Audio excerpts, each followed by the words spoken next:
everyone, I hope you're staying safe and healthy, happy and sound. Welcome to a brand new video. I'm so excited to bring you a new video, especially in the year 2026. I feel like I kind of fell off of my momentum. Last year I had this goal for myself to post consistently on YouTube, and I feel like I had it down, but I will say, as the year progressed, I didn't really realize how turbulent the year would be. Once the summer came, I feel like every single week there was something new happening in my life. And not to be dramatic or anything, but it was just a lot for me. And I was traveling a lot, I was working back to back, and I just did not have the time to film. And when I did have the time, I was just depleted, like mentally depleted. 2025 was just a lot for me. But for 2026, moving forward, I want to be more intentional about the videos that I post. My goal isn't to post consistently, but just post more intentionally and not hold myself to the standard of posting every single week and making sure that I'm doing something with my life all the time so that I have something to share. No, this year it's going to be super calm.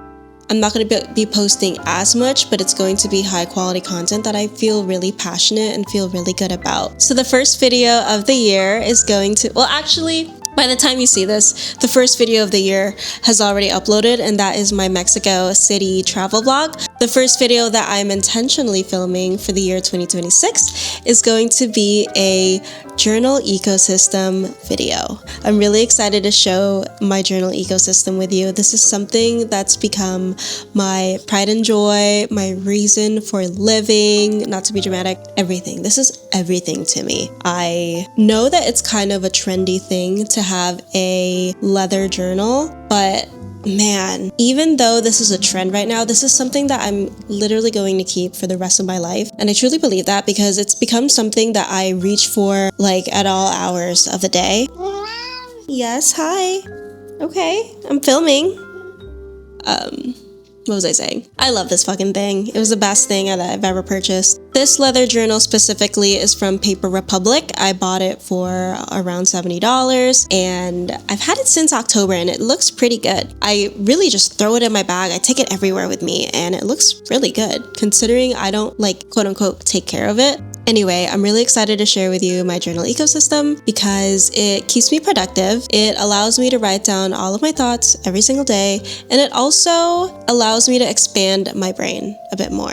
I have different notebooks here dedicated to different subjects that I'm learning about, and as this video goes on, you'll learn about what I'm learning about. So without further ado, let's go ahead and get started. So first, let's talk about the exterior of my journal. I have a couple of charms here, as you can see. The first charm that I want to talk about is this mermaid charm. I bought this at a market in Mexico City the other week. I absolutely love it. This is the gold one. I actually bought a silver one. I'm still deciding what I want to do with the silver charm. I might make it into a necklace, but we'll see. And then I have this pearl charm. This was actually a necklace that belonged to my mom or my aunt, and I never really wore it, so I decided it would look better as a charm on my journal. On the spine of my journal, I have this Chinese charm. I bought this in Chinatown a couple of months ago, and I thought it would be perfect right here on the spine. It has two sides to it. And then right here on the side, I have this cute little charm. I made this at a boutique called Mountain Stone down in Pacifica. Unfortunately, they closed their doors last month, but they were known for hosting little pop-ups, workshops, and just really fun events that were very community oriented. One of the events that I went to was a charm pop-up, a charm bar pop-up, and I made this. I love it so much. It has a little fish, a cowboy boot, a hand, and a camera. All the things that make me me. My girlfriend Sophia went to Hawaii. She brought home a bag of beans for me and it came with this little clip. It's from Lion Coffee. I decided to keep it because it was so cute. So it just clips on to the very last notebook. And then I have a clip right here. This is just to keep everything together because I have 5 notebooks inside of this. So this is wonderful to have. So let's go ahead and get started with what's inside my journal. So one of the very first journals that I have in here is a journal that I switch out every 3 weeks or so because I'm constantly writing in it. This is my Jots and Thoughts notebook. This is where I jot down all my thoughts. It's also the same name as my Substack. Feel free to subscribe. You can go ahead and click on the link down below. Yeah, this is constantly getting switched out because I just have so many things that pop up in my head. I write in this notebook first thing in the morning, all throughout the day, and right before I go to bed. It just holds everything. I got this cute 2026 sticker in Manila last month. Every single one of these looks different. I always like to decorate the front cover of these notebooks. I also do a little bit of junk journaling. For instance, in this one so far, I have all the notes that the members of my book club sent to me or gave to me, like the Christmas cards. I love them so much. I like to keep everything, whether it's newspaper clippings, magazine clippings, random things that I find when I'm out and about. I like to keep them in here. And it kind of acts as like my little memory box. I started this journal on New Year's Eve, and this is kind of where I started to plan out 2026. Every journal is kind of the same. I talk about my goals for the month ahead, my intentions, my wish list, my manifestation list. But because this was the first journal of the year, it also includes my plans and my goals for 2026. I also like to keep a visualization list. For instance, I visualize myself working and creating content for high-end bars, restaurants, boutique hotels, and travel brands. Another one is I visualize myself going to San Diego more to visit my mom more. So I love my visualization list. Dedicated this visualization list for the entire year ahead, but normally I have one for the month ahead. I also like to keep a running list of my happy moments and wins for the month. I have my January goals, my intention for the month, my current wish list, which is quite long. And I also have a running list of YouTube video ideas and essay and research ideas, which I'm super excited about. So I finally got around to starting my Substack this month, and something that I really wanted to get back into is writing, because I do write daily, but only for myself. I have a blog, it's bynicolina.com, where I share travel guides, destination guides, hotel reviews, restaurant reviews, winery recommendations, all those things. And to be honest, I enjoyed it for the first couple of years, but as of recent years, I realized it really made me so turned off by writing because it became so not fun. When I write blog posts, it has to pertain to the SEO guidelines so that it can rank on the first or second page of Google search results. And I found that I had to take myself out of my own writing. I couldn't put my own feelings in. It always had to be about the reader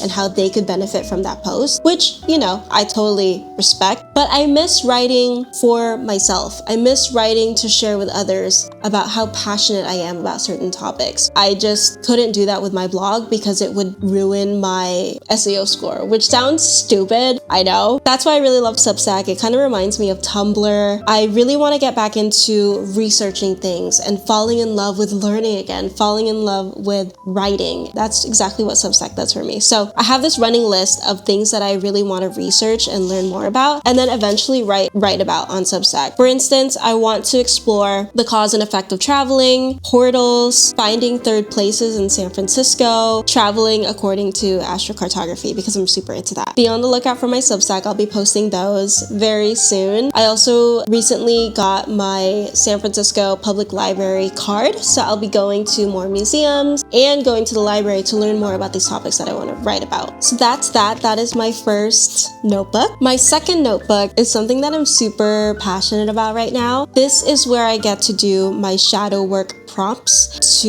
learn more about my Lilith, which, if you're really into astrology, finding out about your Lilith taps you into your dark feminine aura. I also would really want to learn more about herbs and take herbalism workshops. As I learn, I will be jotting those down in here and creating medicinal concoctions. This is where I also write down my rituals, like moon rituals, cacao rituals, also my recipes for whatever. Not so much cooking recipes. I have a different notebook for that that's in the kitchen, but these are recipes for different things. So yeah, this is kind of like my witchy magic book, and I really like it because it just excites me again to just learn more about herbs and learn more about myself, but like a dark side of myself, getting in touch with my dark feminine, being more witchy. I'm also learning more about goddesses and deities, and I put everything that I learned about them in here as well. The next notebook that I have is my poems and prose notebook.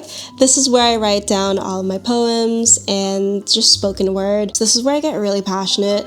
Obviously, it's such a vulnerable notebook, and so I carry it around with me just in case a thought comes to mind. And I have been dealing with grief because I said goodbye to my grandpa and my grandma late last year, and I find that writing poems about grief has been really, really, really healing for me. So this is that notebook. The next notebook is my Spanish learning notebook. This is a sticker that I got from a market in Mexico City, and this is also from Mexico City as well. This is kind of like my method for learning Spanish because I did take Spanish 1 and 2 in high school. I also lived in Los Angeles, so speaking Spanish was very much a part of my upbringing, and I also lived in predominantly Hispanic neighborhoods, so it was just always a language that came easily to me. I also speak Tagalog and Ilocano, which is greatly influenced by the Spanish language, so it's really easy for me to learn Spanish and to speak it, but I really want to learn more Spanish and to speak fluently.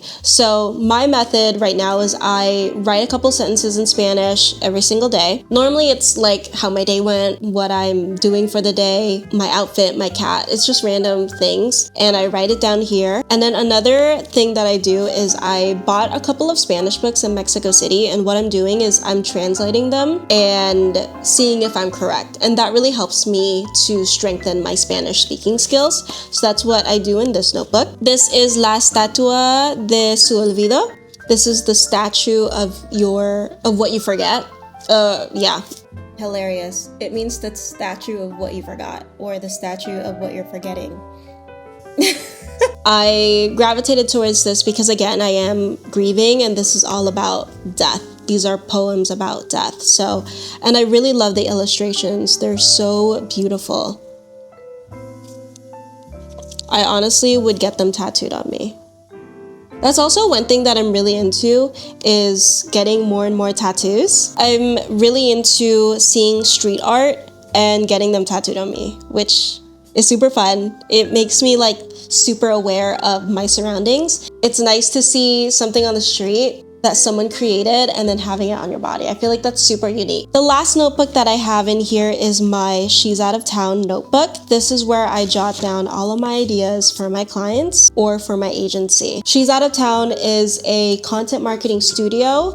I recently transitioned from a full service marketing agency to now a content studio because I honestly did not have the bandwidth to handle a lot of clients at the same time for different services. I find that the one thing that I excel in most is creating content, and I eventually would love to have a studio of my own to create content for different brands. My agency is called She's Out of Town, in case you want to work with someone for your bar, your restaurant, your spa, or anything that's travel and hospitality related. So yeah, that is my journal ecosystem. I have a lot of notebooks in here. Now you see why that this is kind of like my Bible. This is where I keep everything. This just organizes my brain because there's so many things happening in my brain at all times, and this just helps me to stay connected, to stay consistent, and just to keep learning more. I hope that you enjoyed watching this video. Thank you so much for taking the time out of your day to watch today's video. I hope to see you in the next one. Feel free to subscribe and feel free to check out my Substack and let me know if my writing sucks. All right, bye guys.